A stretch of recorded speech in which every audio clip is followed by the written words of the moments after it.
감사는 참 신비한 힘이 있는 것 같아요. 최근 대학부 친구들이 하루를 마감하며 매일 한 줄 감사 챌린지를 하고 있습니다.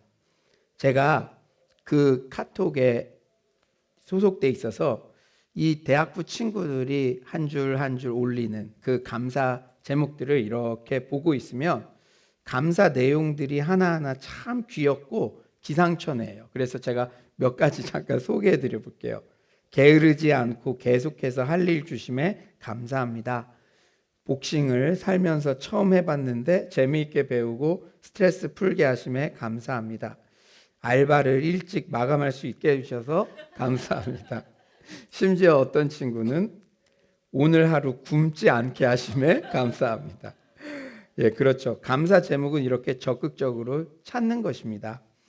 이 감사 챌린지는 이제 군부대까지 전해져서 군악대 보직을 받은 주연이, 그러니까 주연이 우리 뮤지컬 전공했던 주연이가 군악대 보직을 받았대요. 그래서 군대 동안에도 전공도 살릴 수 있고 훈련도 받을 수 있는데 군악대 보직을 받은 주연이까지, 요새는 군대도 다 카톡 쓸 수 있나 봐요. 그래서 한 줄 감사를 썼더라고요. 주일에 교회 갈 수 있게 하심 감사합니다. 악기 배울 수 있게 하심 감사합니다. 한 가지 비밀인데 우리 주연이가 지금까지 이렇게 카톡 반응을 빨리 보내는 때가 없었습니다. 군대가 외롭고 심심하긴 한가 봅니다. 이 대학생들의 그 하루 마감 감사 챌린지를 읽다 보면 저 또한 얼굴에 배시시 미소가 번지며 격동했던 마음도 차분해지는 것을 경험하곤 합니다. 그렇습니다. 감사엔 역시 신비한 힘이 있습니다. 소설이 하나 있어요. 소설이에요. 허구적인 소설이지만 그 소설 제목이 A Month of Sundays입니다. 그래서 이게 뭐냐면 일요일들의 한 달, 일요일들의 한 달이라는 미국 소설이 있는데요. 이 소설의 주인공이 목사님인데 좀 안타까운 상황을 접했어요. 뭐냐면 소설의 주인공 톰 마시필드 목사님은 성적인 죄를 지은 목사로 영적 회복에 힘쓰도록 격리 시간을 가져야 했어요. 그러니까 소설인데요. 어떤 목사님이 성적 범죄를 저질러서 그러면 설교할 수 없잖아요. 그러니까 격리 시간을 갖게 되었어요. 회복의 일환으로 이 마시필드 목사님은 한 달 동안 영성 일기를 써야 했고 그 일기장에 자신의 속내, 자신의 과거, 때로는 자신의 현재까지도 솔직하게 쏟아 놓았습니다. 그런데요, 마지막 날 마시필드 목사님은 놀라운 고백을 해요. 마지막 날 일기에 이렇게 쓰여져 있습니다. 여러분 한번 잘 들어보세요. 감사란 신이 놓은 다른 올가미로부터 탈출하기 위해 스스로의 다리를 물어뜯을 때 신이 우리를 잡는 방법이다. 여러분 이 문구는 우리가 많이 한번 되뇌어 봤으면 좋겠어요. 이 목사님 목사였지만 신이 놓은 다른 올가미로부터 탈출하기 위해서 자괴감이 느껴졌겠죠. 이제 성적인 범죄를 행한 목사로 나는 목사직은커녕 성도로서도 탈출하고 싶은 거죠. 그 트랙 안에서 스스로의 다리를 뜯을 때 그렇게 물어뜯고 싶어서 탈출하고 싶은 마음이 들 때도 감사란 신이 우리를 잡는 방법이다. 우리가 어떤 연유에서건 아무리 하나님으로부터 멀리 떠나려 해도 감사거리를 적극적으로 찾고 고백하게 되면 어느새 다시 하나님께로 돌아가게 된다는 의미입니다. 우리 대학생들 한 줄 댓글 하면서도 많이 느낄 거예요. 아무것도 아닌 것 같지만 하루를 마감하면서 그 줄을 쓸 때 하나님을 좀 떠나고 싶은 마음이 들더라도 이것도 감사네, 이것도 감사네. 저는 오늘 이 예배 시간에도 이런 동일한 은혜가 우리에게 임하는 줄 믿습니다. 오늘 본문의 핵심 키워드도 바로 감사예요. 여러분 잘 아시다시피 오늘 본문의 내용도 너무나 유명하죠. 10명의 나병 환자가 있었는데 제사장들에게 가서 너희 몸을 보이라는 예수님의 말씀에 순종하여 가다가 10명이 다 고침을 받았습니다.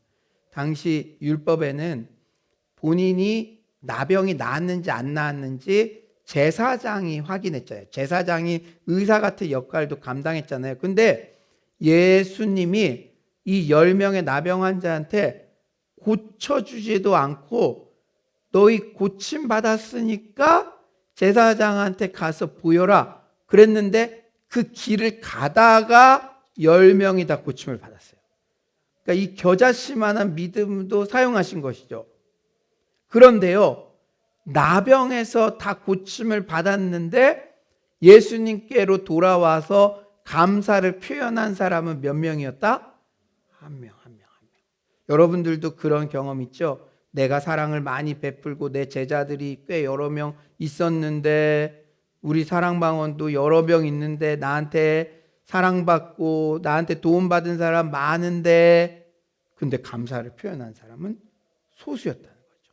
한 명이었다는 것이죠. 18에서 19절 우리 영준이, 우리 옆방 조금 볼륨 좀 낮춰줄래? 고마워요. 영준이 감사합니다. 네, 그래요. 18에서 19절 오늘 저는 한 줄 댓글 적을 거예요. 우리 영준이가 키가 커서 자라서 볼륨도 조절할 수 있게 하시면 감사합니다. 네, 우리 18에서 19절 우리 다 같이 한번 한 목소리 읽어볼까요? 18에서 19절입니다. 시작. 이 이방인 외에는 하나님께 영광을 돌리러 돌아온 자가 없느냐 하시고 그에게 이르시되 일어나 가라 네 믿음이 너를 구원하였느니라 하시더라. 아멘. 그렇다면 감사를 잊은 나머지 9명과 감사를 표현한 1명의 차이는 어디에서 기인했을까요? 우리의 삶에서 감사가 넘쳐나려면 어떻게 해야 할까요? 오늘 제가 과거, 현재, 미래의 관점에서 정리해 드리겠습니다. 첫 번째는 우리는 우리 자신의 과거의 비참함을 기억해야 됩니다. 과거에 뭐를 기억해야 된다고요? 비참함. 오늘 본문에서 유일하게 감사를 표현했던 주인공의 상태는 어떠했죠? 그는 최악 중에 최악이었어요. 그는 우선 나병 환자였습니다. 여러분 나병 뭔지 알죠? 예전에 문둥병, 요새는 한센병이라고도 불리죠. 12에서 13절 우리 다시 한번 읽어볼까요? 12에서 13절 시작. 한 마을에 들어가시니 나병 환자 10명이 예수를 만나 멀리 서서 소리를 높여 이르되 예수 선생님이여 우리를 불쌍히 여기소서 하거늘. 나병이라는 것은 언제 걸릴지도 모르게 걸려가지고 서서히 죽어가는 참 비참한 병이에요. 손발이 떨어져 나가고 코가 떨어져 나가고. 여러분 아침에 딱 일어났는데 손발이 떨어져 나갔어. 그리고 거울을 봤는데 여인이었는데 코가 떨어져 나갔어. 눈알이 빠지고 얼굴이 뭉개지고 이러면서 마지막에 비참하게 죽어가는 병이 나병입니다. 당시 나병은 난치병이요 다들 꺼려하는 전염병이었어요. 그래서 나병에 걸리면 가정에서 격리됩니다. 사회에서도 버림받아요. 심지어는 성전에 들어갈 수도 없습니다. 어느 동굴 같은 데서 모여 살면 지나가는 사람들이 불쌍히 여겨서 얼마의 식량을 보내주고 그걸 먹고 사는 비참한 인생들이었습니다. 오늘도 이렇게 10명이 있었다 그랬는데 그러니까 어디에도 소속되지 못하고 꼭 가까이도 가지 못하고 불쌍히 여겨주세요. 그런 걸로 연명하면서 사는. 만일 식량이 부족해지면 떼를 지어 동네를 돌아다니면서 소리를 질렀어요. 12에서 13절 예수를 만나 멀리 서서 소리를 높여 이르되. 예수님께도 가까이 나아가지 못했다. 그러니까 예수를 만나 멀리 서 있다. 이게 이들의 영적인 상태, 사회적인 상태, 종교적인 상태를 압축하는 말이죠. 예수님께도 가까이 나아가지 못하고 그저 멀리 서서 불쌍히 여겨달라고 동냥할 수밖에 없는 종교적, 사회적으로 철저히 소외되고 격리된 그런 비참한 존재가 바로 나병 환자입니다. 그런데 그런 비참한 나병 환자 중에도 오늘 본문의 주인공은 유일한 이방인, 바로 사마리아인이었어요. 나병 환자 중에도 10명 중에 9명은 유대인이고 1명은 사마리아인. 나병 환자도 비참한데 그 당시 유다인들한테 개처럼 여겨졌던, 그리고 지옥의 불쏘시개라고 여겼어요. 얼마나 막말입니까? 그렇게 여겨졌던 이방인, 사마리아인. 16절에 이렇게 표현하죠. 예수의 발 아래에 엎드려 감사하니 그는 사마리아 사람이라. 유대인은 사마리아인을 멸시했죠. 이게 역사적 배경이 있어요. 사마리아인들은 이방인의 피와 이교도의 예배행위로 인해 더러워졌다고 간주했기 때문입니다. BC 722년에 북왕국 이스라엘 수도 사마리아가 아수르에게 패하자 아수르 사람들은 많은 이스라엘 사람을 포로로 잡아 아수르로 데려갔고 이스라엘 지역에는 외국인들을 보내서 살게 했습니다.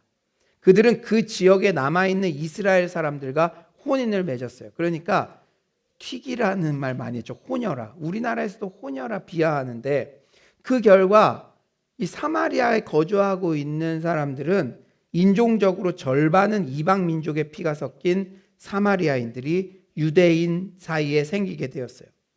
이 하나님의 선민이라는 자부심에 가득 차 단일 혈통을 중시했던 유대인들 입장에서는 사마리아인 역시 이방인으로 여기며 멸시했던 것입니다.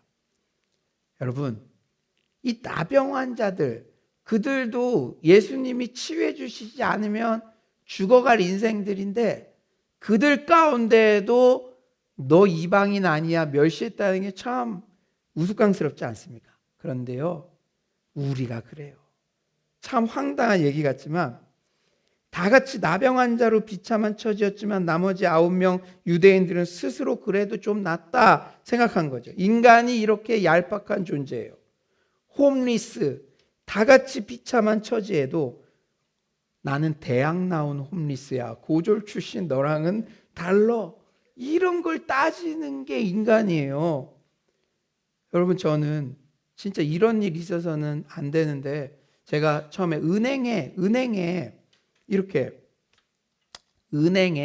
취업을 했잖아요. 그러면 은행에는 참 우리나라 노동계의 문화인데 정규 직원이 있고 계약 직원이 있잖아요.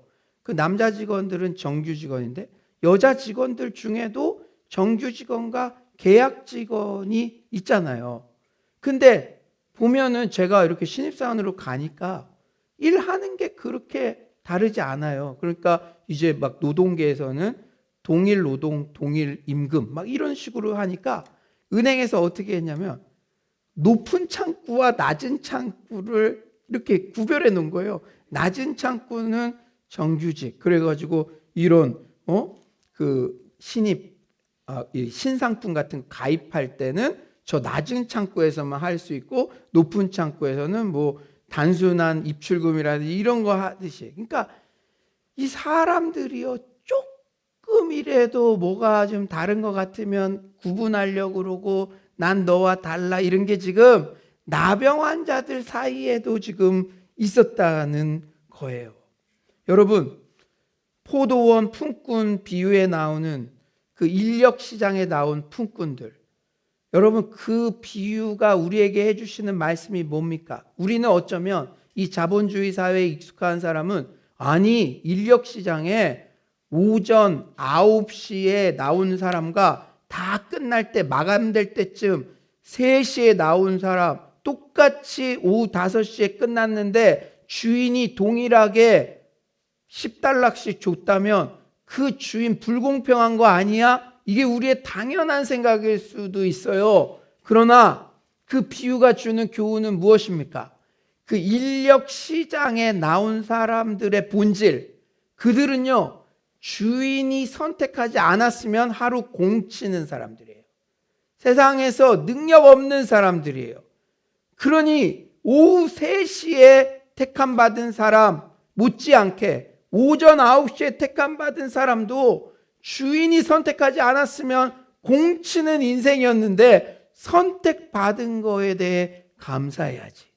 그러니까 우리가 9시에 왔는지 3시에 왔는지 우리가 대학까지 나왔는지 고졸 출신인지 그거는 우리 인간들이 다른 나라 가면은 따지지도 않는 것들, 그런 것들 가지고 줄을 세우는 거지 하나님 앞에서는 다 거기서 거기였던 거예요.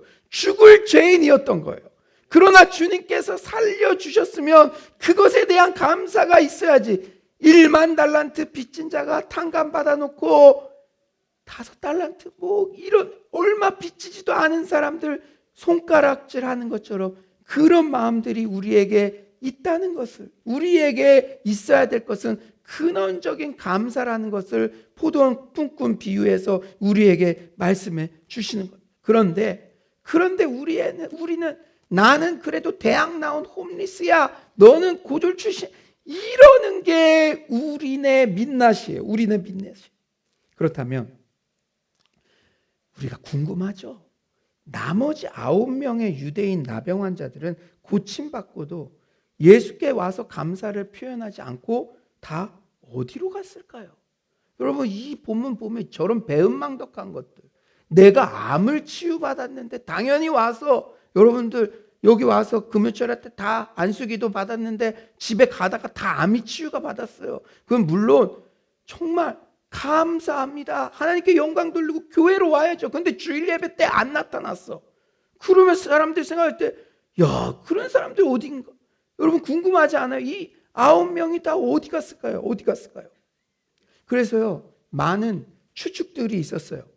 거룩한 상상력을 동원해서.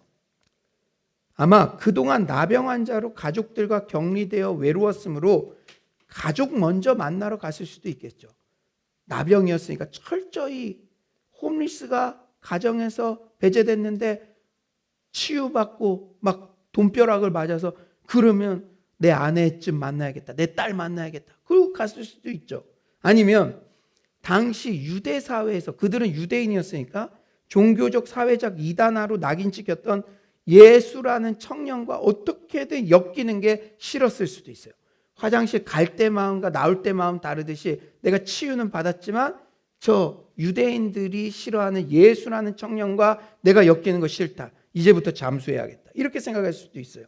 아무튼 자신이 누구보다 절대절망, 엉망진창, 희망 없음의 비참한 존재였다는 것을 절실히 기억하는 자만이 감사를 표현할 수 있습니다. 아멘이십니까? 여러분, 오늘 예배에 올 때 어떤 연휴가 됐든, 아이고 난 진짜 글렀어, 안 돼, 나는 나병 환자 중에도 사마리아인이야, 이방인이야, 저 진짜, 여러분, 그러나 소망의 메시지를 주십니다. 주님께서는 그때가 오히려 주님을 붙잡을 수 있는 적기라는 거예요. 아멘이십니까? 나의 부족함을 깨달을 때가 주님에 대한 감사를 표현할 수 있는 기회라는 거예요. 18절에 예수님의 말씀을 주목해 봅시다. 18절 우리 다 같이 한번 온라인으로 들으시는 분들도 읽어볼까요? 18절입니다. 시작. 이 이방인 외에는 하나님께 영광을 돌리러 돌아온 자가 없느냐 하시고. 네, 예수님이 이방인 외에는 이라고 콕 집어서 말씀해 주셨죠. 여기서 예수님은 돌아온 그가 이방인이었다는 것을 주목하신 거예요. 그는 스스로 잘못된 조상과 잘못된 충성심이 있는 지역에 살았고 영원히 부정의 상태로 사람들과 교류할 수 없는 신적 저주를 받은 처지였음을 너무나 잘 알았습니다. 그랬기 때문에 그의 이방인됨, 그것은 그의 핸디캡이었지만 그것이 오히려 그가 치유를 경험했을 때 더 큰 감사와 감동을 느낀 이유가 된 것이에요. 아, 나 같은 이방인에게도 하나님은 은혜를 베푸셨구나. 이것이 바로 그가 주께 돌아와 주 앞에 엎드려 감사하게 한 원인이었을 것입니다. 사랑하는 여러분, 우리는 과거의 비참함을 더 크게 인정할수록 우리에게 임한 은혜도 더 크게 감사할 수 있습니다. 제자들은 다 떠났어도 예수님 곁을 끝까지 지키며 부활의 첫 증인이 되었던 막달라 마리아도 전에 7 귀신 들렸던 비참한 인생이었어요. 예수님 공생의 시절 예수 죽이려고 혈안이 되었던 자신의 과거를 참회하며 스스로 죄인 중에 괴수라고 고백했던 사도 바울도 로마서 5장 20절 하반절에 위대한 고백을 합니다. 로마서 5장 20절. 그러나 죄가 더한 곳에 은혜가 더욱 넘쳤나니. 사랑하는 성도님들, 과거의 비참함을 느끼십니까? 하지만 이제 과거의 비참함은 나를 주눅들게 의기소침하게 만드는 원인이 아니라 오히려 오늘 본문의 사마리아인 나병 환자처럼 감사를 표현하는 재료가 된다는 사실을 명심하시기를 바랍니다. 에베소서 2장 12절 우리 기억합시다. 우리 에베소서 2장 12절 다 같이 한번 읽어볼까요? 시작. 그때 너희는 그리스도 밖에 있었고 이스라엘 나라 밖의 사람이라 약속의 언약들에 대하여는 외인이요 세상에서 소망이 없고 하나님도 없는 자이더니 나를 과거의 허무와 낙담의 골짜기와 죄의 구렁텅이에서 건져내신 우리 주 예수 그리스도의 구원의 은혜에 대한 감사가 날마다 넘쳐나기를 간절히 축원합니다. 제가 여러분께 드릴 말씀이 있어요. 오늘 이 본문을 준비하는데 간증이 있어요. 제가 최근에 마음이 무거웠습니다. 지난 일주일 동안도. 왜? 여러분들께 선포한 메시지 때문에. 내가 하나님께 패륜을 저질렀던 탕자였군요. 하나님과도 거래 관계를 하려 했던 큰형이었거든요. 그리고 또 우리가 새벽에 지금 말씀 전하잖아요. 다윗의 영적인 타락을 우리가 직면했잖아요. 하루아침에 그 나락으로 떨어졌던 다윗의 모습이 내 안에도 있었군요. 무거웠어요, 마음이. 그러나 이 말씀 준비하는데 할렐루야, 나병 환자 중에도 사마리아인 같은 그런 나를 이 본문에서는 긍정적으로 그리고 있어요. 우연아, 너가 절대 절망을 느낄수록 그것이 나에게 오는 도구가 된다는 것을 잊지 말아라. 소망을 잊지 말아라. 희망을 잊지 말아라. 지금 오늘 이 예배 시간에도 여러분들에게 동일하게 말씀하고 계신 줄 믿습니다. 두 번째로 우리가 감사가 넘쳐나는 삶을 살기 위해서는 현재의 감동을 즉각 감사로 표현해야 합니다. 현재라는 단어와 즉각이라는 단어가 핵심 단어예요. 사탄의 제1의 전략은 예나 지금이나 미루게 하는 거예요. 미루게 하는 거. 하나님과 교회 그리고 누군가에게 감사를 표현하려 할 때도 누가 하지 말라 그랬어? 그래도 지금은 너 할 일을 우선하고, 이런 타협안을 제시합니다. 우리 한번 거룩한 상상력을 동원하여 나머지 9명의 고침받은 나병 환자의 입장이 되어봅시다. 그렇게 고통스럽던 저주받은 병, 나병에서 고침을 받았는데 왜 예수님께 감사한 마음이 없었겠습니까? 하지만 가족들 우선 만나고 다음에 지금은 유대인 사람들 눈 많으니까 저녁에 차일피일 미뤘을 수도 있어요. 여러분, 작자 미상의 글, 그 9의 변명이라는 글이 있거든요. 이게 우리가 한번 묵상할 법해요. 이 나머지 9명은 무슨 변명을 했을까? 한 사람은 의사와 제사장에게 가서 정밀 검사를 한번 받아야겠다 해서 갔다는 거예요. 이게 나은 것 같은데 정말 나았는지 아주 의심이 많은 사람이죠. 어떤 사람은 혹 재발 가능성이 있는지도 몰라, 그런 거로 며칠 두고 봐야겠다, 그랬다는 거예요. 이 사람은 신중론자입니다. 어떤 사람은 내 병은 본래 나병이 아닌 좀 특이한 피부병 전도였나 보다 생각했어요. 이건 회의론자예요. 또 그 다음 사람은, 여러분 저도 빵 터졌어요. 나도 그런 때가 있으니까 하나님 앞에서 내 병은 나을 때가 돼서 나았을 거야. 그냥 자연현상으로 보려고 해요. 여러분, 우리도 하나님 앞에서 그런 거 많잖아요. 하나님 은혜로 문제가 해결됐는데 그때 간증을 하고 그때 감사를 표현하지 않고 조금 시간이 지나니까 그래, 경제가 회복이 될 만한 때가 되어서 물질이 들어왔다, 이렇게 생각할 때가 많은 거예요. 하나님께 대한 감사를 차일피일 미루면 어느새 우리에게도 의심, 신중론, 회의론 등이 덕지덕지 붙어서 감사할 기회를 놓치고 맙니다. 하지만 사마리아인 나병 환자는 병이 낫자 바로 예수님께 되돌아가 감사를 표현했어요. 15절에 이렇게 말씀하죠. 그 중에 한 사람이 자기가 나은 것을 보고 큰 소리로 하나님께 영광을 돌리며 돌아와 그는 오랜 나병 환자 생활로 냄새나는 옷을 입고 있었을 수도 있어요. 유대인들이 자신을 배척하며 어쩌나 하는 걱정도 있었을 수도 있어요.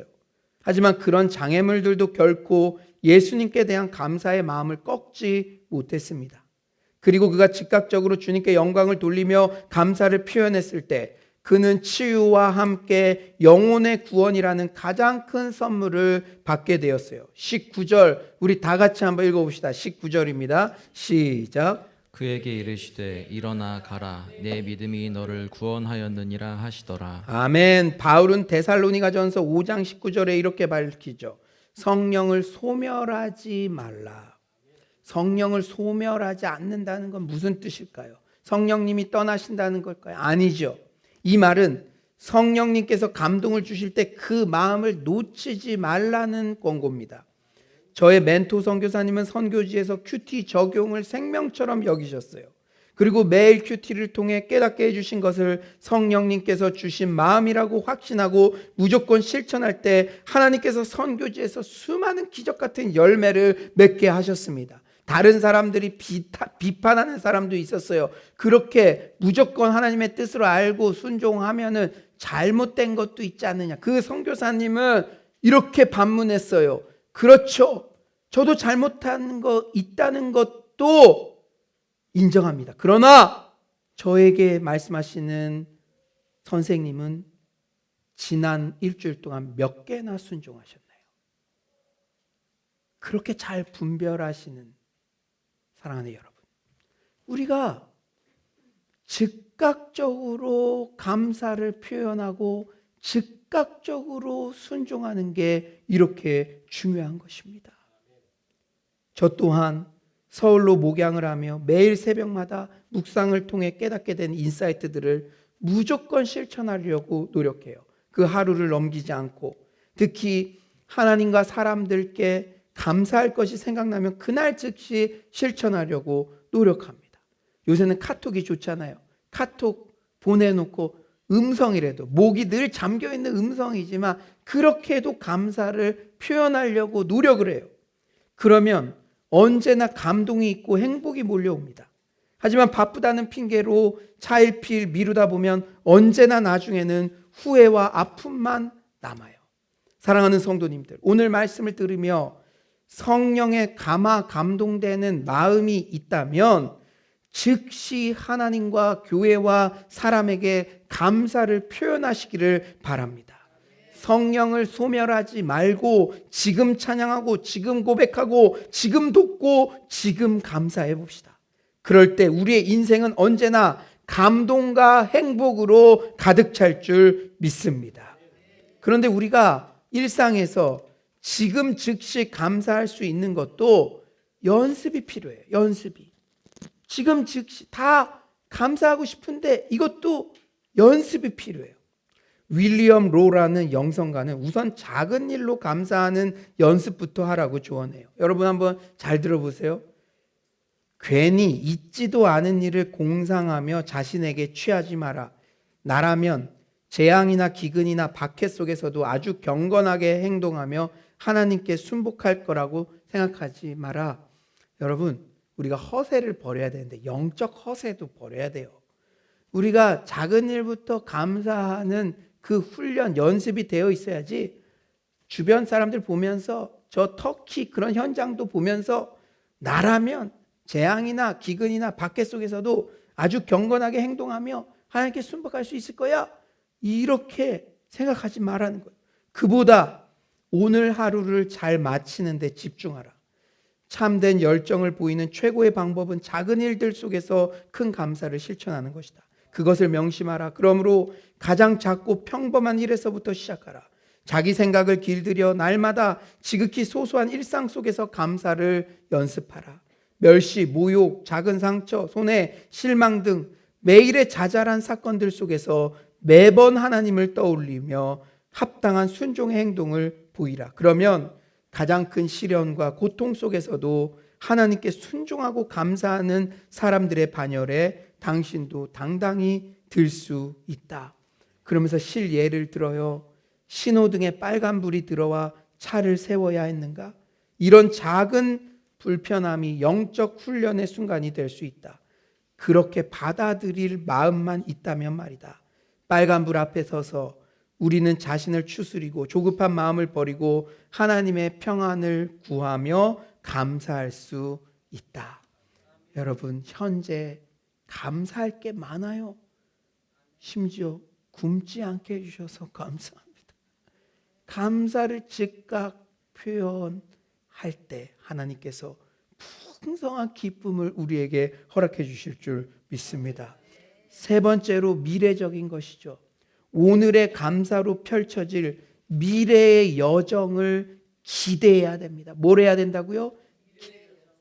오늘 여러분이 감사하면 미래에 감사할 일들을 우리에게 펼쳐주십니다. 아멘이십니까? 오늘의 감사는 또 다른 미래의 감사의 문을 여는 열쇠가 되어요. 오늘을 인해 감사하는 사람에게는 감사할 내일이 준비되는 것입니다. 제가 어느 날 미션홈 차량 봉사를 하는 한 성도님이 약간 상기된 어조로 저에게 막 기쁨을 표현하더라고요. 평소 그분이 그렇게 신나는 감정을 잘 드러내지 않는 점잖은 성도인데 얼마나 신나서 얘기를 하는지 저도 덩달아 신이 나서 그 성도의 이야기를 눈여겨 들었습니다. 그랬더니요, 그 내용이 글쎄 어느 날 이 미션홈 대학생들이 십시일반 돈을 모아서 그동안 차량 봉사로 애써주셔서 감사하다고 선물을 전해줬다는 거예요. 전혀 예상하지 못했던 감사의 선물에 그 성도가 너무나 행복해했습니다. 그러면서 본인은 격주에 한번 이렇게 차 그때 한 30분 거리 있었으니까 갔다 온 것밖에 없는데 이 친구들이 용돈도 별로 없을 텐데 그거를 그렇게 모아서 줬다는 게 너무 기쁘더라는 거예요. 그러면서 자신이 그 대학생들을 위해 뭐라도 해주고 싶은 마음이 들더래요. 그런데 예전에는 그냥 스쳐 지나갔던 일인데 그 성도가 근무하는 회사가 한 엔터테인먼트 회사랑 이렇게 비슷하대요, 위치가. 그래서 그 엔터테인먼트 회사와 자신의 회사와 교류하는 일이 있는데 평소에는 그 일이 엑스트라 업무로 여겨져서 자신도 귀찮고 서로 안 하려고 서로 미루는 그런 일인데 이 아이들이 감사를 표현하고 이 아이들 중에 예술을 전공하는 아이들이 많으니까 혹시라도 예술을 하는 우리 교회 대학생들에게 기회가 되지 않을까 싶어서 이제부터 관심을 좀 가져야겠다고 그렇게 고백하더라고요. 그래서 미팅이 있을 때 예전에 눈여겨보지 않던 사람들을 눈여겨봤는데 무슨 보아 비서 뭐 이런 사람들이 그 회의 때 이렇게 온대요. 그런데 아이고 저는 아직은 뭐 그렇게 겸손하게 얘기를 하지만 저는요 그렇게 신나게 기쁘게 행복하게 말하는 그 성도님을 보면서 이게 우리를 향한 하나님의 마음이 아닐까 하는 생각이 들었습니다. 감사를 표현하는 대학생들이 기특하여 어떻게든 또 다른 길을 열어주고 싶은 마음이 든 성도님처럼 우리가 하나님 앞에 시간, 물질, 달란트 등을 들여 오늘의 감사를 표현하면 하나님께서는 착한 마음만 먹어도 우리에게 또 다른 감사의 상황들을 열어주실 줄 믿습니다. 현재를 인해 감사하는 사람에게는 감사할 미래가 주어져요. 아멘이십니까? 여러분 진짜입니다. 진짜. 그래서 스펄전 목사님은 촛불을 인하여 감사하는 자에게는 달빛이 주어지고 달빛을 인해 감사하는 자에게는 햇빛이 주어지고 햇빛을 인해 감사하는 자에게는 햇빛도 필요 없는 천국을 주신다고 했습니다. 오늘 본문의 사마리아인 나병 환자를 주목해 봅시다. 그는 육체의 치유를 감사하자 영혼의 구원까지 선물로 받았습니다. 19절에 이렇게 말씀하세요. 그에게 이르시되 일어나 가라 내 믿음이 너를 구원하였느니라 하시더라. 여러분 구원이라는 표현은 단순한 치유 이상의 의미입니다. 나머지 9명은 육체의 치유는 이미 받았지만 영혼의 구원은 받지 못했습니다. 최근 미디어를 통해 많은 이단들의 문제가 드러나고 있어요. 혹 그들에게 치유, 예언, 능력 등 신비적 현상이 나타나더라도 그들에게는 영혼의 구원이 없습니다. 여러분 미혹되지 마세요. 오직 영혼의 구원은 예수 그리스도의 주되심을 믿을 때만 가능합니다. 다른 이로서는 천하 인간의 구원을 얻을 만한 다른 이름을 우리에게 주신 일이 없습니다. 여러분 인생이 너무 공고하면요, 저 이단들 가니까 누가 병이 고침을 받았다, 물질이 풀렸다, 그런 신비적인 현상, 그거에 혹할 수 있지만 귀신들도 그 짓들을 할 수 있는 거예요. 오늘 9명은 몸은 해결받았지만 그들은 사복음서 어디에도 등장하지 않아요. 마치 부자 청년이 너 가진 거 팔아서 가난한 사람 돕고 나를 따르라 했을 때 그 이후에 안 나타나요. 사복음서는 구원론과 직결돼요. 구원받지 못했다는 거예요. 여러분 예수께 와서 예수만이 참 구세주 되십니다. 믿는 사람만이 영혼의 구원을 얻게 될 줄 믿습니다. 그렇습니다. 율법은 나병 환자가 나으면 제사장에게 몸을 보여야 한다고 명령하죠. 사마리아인 나병 환자는 율법의 완성이시며 영원한 대제사장 되신 예수님 앞에 나올 때 구원받을 수 있었습니다. 깨끗하게 된 나병 환자는 믿음의 사람이며 자신이 받은 긍휼에 신실하게 반응해요. 그가 구원을 받는 것은 오직 믿음에 근거하는 것이지 유대인의 신분, 혈통 등 다른 어떤 이유 때문도 아님을 오늘 본문은 강조하고 있습니다. 이제 말씀을 정리하겠어요. 오늘 감사라는 두 글자가 여러분 가슴 깊게 새겨지기를 소망합니다.